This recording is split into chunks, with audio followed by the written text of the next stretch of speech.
going to show you how these classic Anna Beck earrings are made. This is one of our classic Anna Beck pieces, the Gilly wire-rimmed large drop earrings. I'm here with G'day, who I've been working with from the beginning. This is the first stage of how we make our jewelry, in that each piece starts with this raw pieces of silver so that every single piece is completely handmade.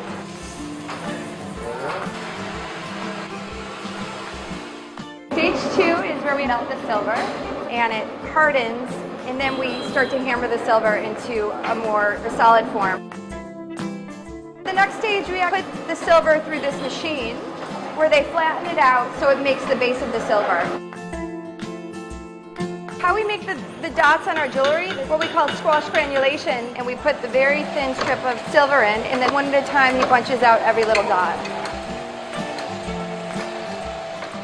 The next stage is where we shape the piece. We cut it into the shape of the piece that we're making. The next stage would be the wire rim, and they have to pull the wire through, and then they make it very thin so that they can make these tiny little lines of wire.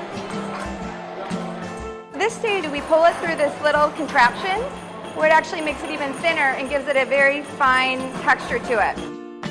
The next stage, we prepare the wire to put around the rim of the earring. He sort of lines it up to the exact shape of the piece, and he places the silver on the earring with a little bit of glue. He has to do several rows of the wire. This is really neat. So this is actually how they apply the dots. They place this very thin layer of the glue, and then they have to carefully line up each little circle one at a time so that it fits just perfectly inside the drop. Soldering process, it's sort of an adhesive that allows the squash granulation, the little dots, to stick to the silver. So this is one of the final stages where he polishes the piece before we go into gold plating. He smooths all the rough edges down, makes sure it's completely shiny.